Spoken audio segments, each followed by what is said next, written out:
All right, we're going to jump into lesson 3.3 on the Math 2 prep here. And this is going to be on solving equations using square roots. And so we'll jump into some things that you've seen before. This one says, determine what values make these statements true. And so this is just going to kind of be a guess and check or just thinking off the top of our head, right? So we can take a look at the first one here. It says x squared equals 9. Okay, well, what number could I plug in for x that would give me 9 when I square it? And so the obvious choice there is 3, right? So 3 is one of these answers, right? Because 3 squared is 9. But notice I said one of these answers because we could also use x equals negative 3. Because negative 3 squared would also give me positive 9, all right? Or I could rewrite this as x would equal plus or minus 3, right? So that's just like a positive 3 and a negative 3. It's just kind of a lazy way to write it, okay, is that it's both those positive and negative 3. Similarly, on letter B, we know that 5 squared would give me 25, so I could say x equals 5, but also x equals negative 5 would work here. And so we'd end up with x equals positive and negative 5 as my answer here. Two separate answers, right? Even though I'm writing it just one time there, positive and negative 5, it's two numbers, positive 5 and negative 5. And so what we're seeing here is that when we are squaring these variables, we're ending up with two options, right? When we're squaring these variables, we're ending up with two options, and it's a positive version and a negative version, and that's going to come into play as we start to solve these things here. We'll continue to go here. For this one, it's just 0 squared is 0, so this one just has x equals 0, right? I could do plus and minus 0, but there's really no reason to do that since it's just 0. And then I get to letter D. And letter D is tricky because it says x squared equals negative 3. Okay, so let's think about this. Every time I square a number, what's happening to that number, right? Let me give you an example. If I do 2 squared, my answer is positive 4. But what if I do negative 2 squared? My answer is still going to be positive 4, right? So there's no way to get a negative answer here when we're squaring a number, because squaring it makes it positive because it's multiplying it by itself, right? So squaring it makes it positive. So for this one, we're going to have no solution because we can't square a number and get a negative number as an answer here. All right. All right, so if we have something squared equal to a negative, that's going to be no solution. We'll keep going here. It's got some steps for you. You can take a second. Isolate the squared term. Square root both sides. Don't forget the plus or minus. That's from above, remember, because if we have something that's being squared, we've got two options there, and then we'll check our answers. Okay, so let's take a look at the example that they give us here. So first, when they say isolate the square root, they're asking me, or isolate the squared term, they're asking me to isolate x squared, which means I'm going to add 1 to both sides, just like I normally would. So I end up here with x squared equals 1. And now what we do is we square root both sides, because the opposite or the inverse of squaring something is to use the square root, okay, on both sides. And so then we end up here with x equals the square root of 1, and it's got to be plus and minus 1, because remember we just talked about, right, when we're looking at these squared variables, when we square root a variable here, we should have a positive version and a negative version, because we could plug in 1 here and get 1 squared is 1, or negative 1, okay, and get positive 1. And so anytime we use that square root on our variable here, we're going to end up with this plus minus. That's two separate answers of 1 and negative 1. All right, so we end up with our answers there. And then if we go to this second problem here, same process. I'm going to go ahead and add 7 to both sides. So I get x squared equals 7. And now to get rid of the square, I'm going to square root both sides. And so then I end up here with x equals, well, we don't have a perfect square of 7, right? So I'm going to leave that, and I'm just going to write it as plus minus square root of 7. Okay, and we'll leave it like that because that's not a perfect root, right? So we'll go ahead and leave it as a radical there. We'll keep going here. Same process here, just a little bit more involved. So for this first one, start by adding 18 to both sides. So I get 2m squared equals positive 18.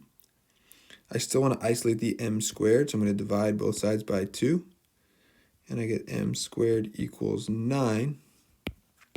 And now I'm ready to get rid of this square by square rooting, because those will cancel each other out. That means I have to do it to the other side. And of course, I can't forget, since I'm square rooting a variable here, I should have plus minus 3, right? Because the square root of 9 is 3, and it could be positive 3, it could be negative 3, right? Would both get me 9 there. And so I end up with positive, negative 3. That's two separate numbers, positive 3 and negative 3. Keep going to letter B. I'm going to start here by adding 100.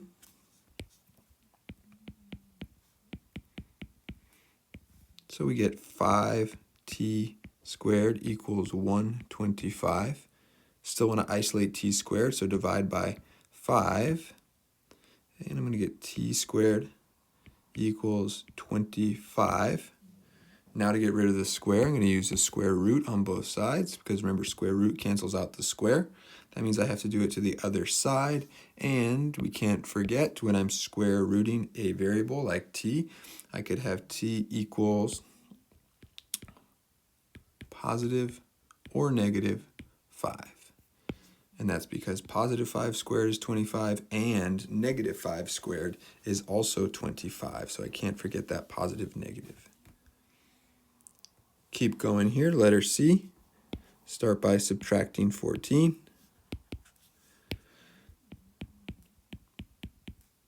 So I get k squared equals negative 4. And remember what we said, no matter what I pick here, right? If I pick 2 squared is 4. Negative 2 squared is also positive 4. So I'm never going to end up with a negative number here. So this is going to be a no solution problem, because we have a squared equal to a negative, and that's not going to happen. All right, keep it moving to letter E. Same idea here. I want to isolate the squared term. So I'm going to get rid of this positive 3 by subtracting 3. And I get negative 4x squared equals negative 32. Things are not looking good because we have it equal to a negative, but if I divide by negative 4, we're going to see that x squared equals positive 8 now, right? Negative divided by negative is positive. And then I can go ahead and square root both sides, keeping in mind that as I do that square root, I need to have x equals plus or minus square root of 8. Remember, square root of 8 is not a perfect square. Okay? And you could simplify this one, square root of 8. Remember, just like we did with radicals, 4 times 2. And 2 times 2. We get our pair of 2's. They get married. They move out. And so my final answer here is going to be x equals plus or minus. They get married and move out. And we have a leftover 2. So that's putting together a lesson from a few weeks ago, right, where we simplified those radicals. Go to the letter F here. Start by adding 20 to both sides. And I get 9x squared equals 25. And then I'm going to go ahead and divide by 9. And I get x squared equals 25 over 9, right? That doesn't go in evenly. That doesn't really reduce, so we're stuck there. But notice this one's kind of nice because 25 and 9 are both perfect squares. So as I square root both sides to get rid of this square here, what I can do is I can just square root 25, which is 5, and I can square root 9, which is 3. And so I'll end up with an answer that looks like this. X equals plus or minus, of course, and then 5 over 3. And we end up with our answer there. So I just took the square root of 25, that was the top, square root of 9, that was the bottom, and I ended up with 5 over 3. And then we'll keep going to letter G here. So for this one, looks like I got to do a little extra work. I'm going to add 20 to both sides. Okay, that's going to give me 4x squared equals 2x plus 24. 2x squared, right? And then I'm going to subtract 2x squared this direction to get the x squareds together.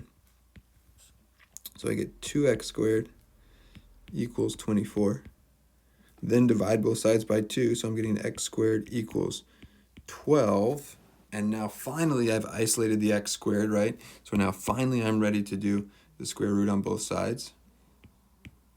And so I end up here with x equals plus or minus 12, right? Because 12 plus or minus the square root of 12, because 12 is not a perfect square, but we can reduce this. 4 and 3, 2 and 2, 2's get married, they move out, and we end up with x equals plus or minus 2's got married and moved out, but a leftover 3.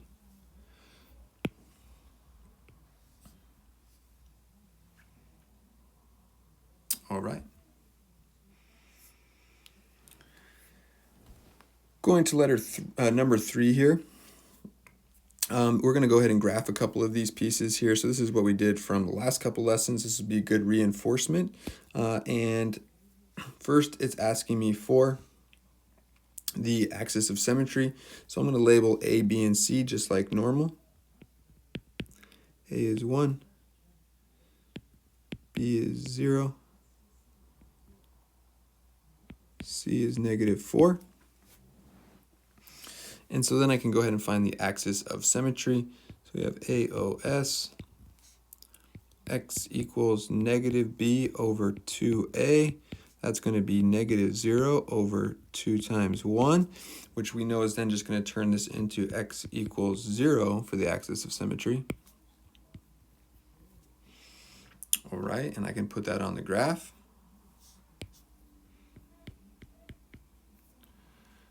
Okay, so that just means right down the middle. We've seen this before.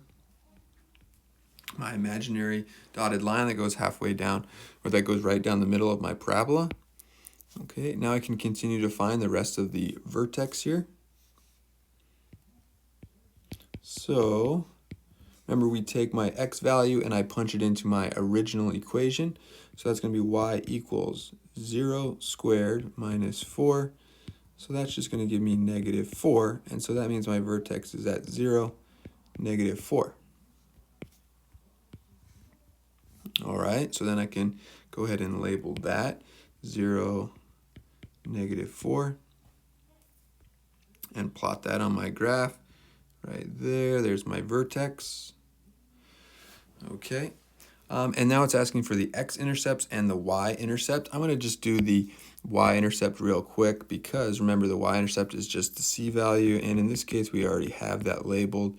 That's going to be 0, -4, always just the c value, the y-intercept. And notice we already got that on my graph. Okay, it turns out it's the same as the vertex for this one. All right, now we're on to our x-intercepts. So before we talked about the x-intercepts that we could factor, right? We can factor using the t-chart to find the x-intercepts. And I would take x squared minus 4 and set it equal to 0. And then we could factor this one. And this one does factor, right? We could find it that way. Or you can also use the square root method to find it, okay? And so if I want to use the square root method for this one, yeah, I could add 4 to both sides. And I get x squared equals 4. And now I would square root both sides to get rid of that square. And I would end up with x equals, well, square root of 4 is 2. But remember, I got to use plus minus 2 when I'm doing square roots. And so my x-intercepts would be 2, 0, and -2, 0. And I could put those on the graph as 2, 0, and -2, 0 on the x-axis. And so I could have used the t-chart method and solved that way, or I can use the square root method for this problem. All right, and then I can go ahead and draw my parabola. It's got a minimum down there at -4, right, and it's facing upwards. All right, let's take a look at the second graph here. So we'll start the same way, identifying A, B, and C. It's almost the same here. A is going to be 1, B is 0, and C is 4. Okay. My axis of symmetry, hopefully we're getting by now that the axis of symmetry, since we don't have a B value, is going to be 0, right? So without even doing the formula, since we don't have a B value, I know the axis of symmetry is going to be 0. So I can just go ahead and fill that in, x equals 0, and put that on my graph. Okay. And now we can go ahead and find the y-intercept here.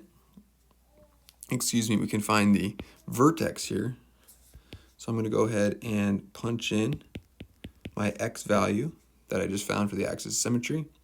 And I get y equals 0 squared plus 4, which just gives me 4. And so my vertex ends up being 0, comma 4.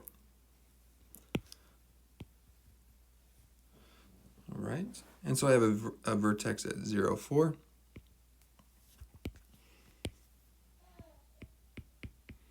Okay, and so I'm going to go to 0, 4, plot my point right there.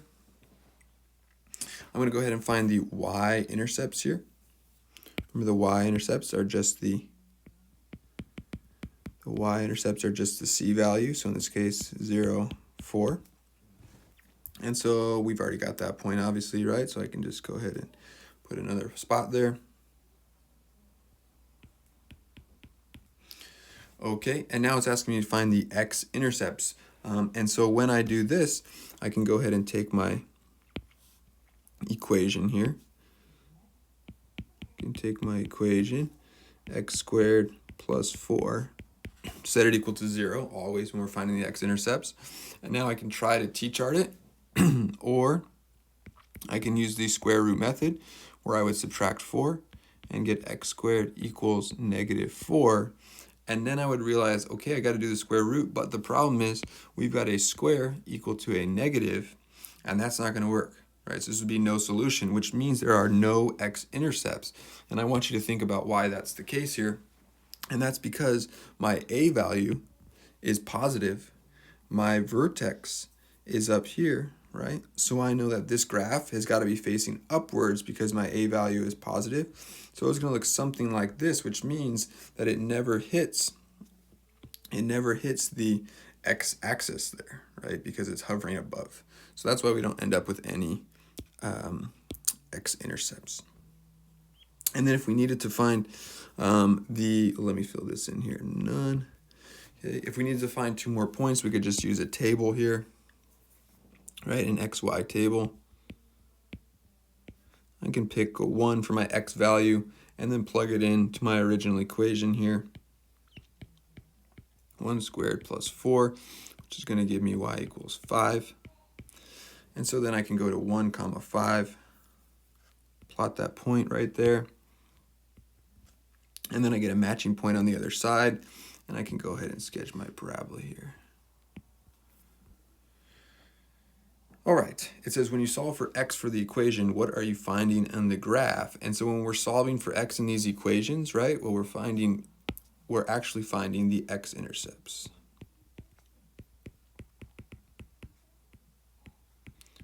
Right, and we saw that as we solve for x, right, we're finding the x-intercepts, right? As we solve for x using the square root method, we're finding the x-intercepts here. All right, thanks for watching.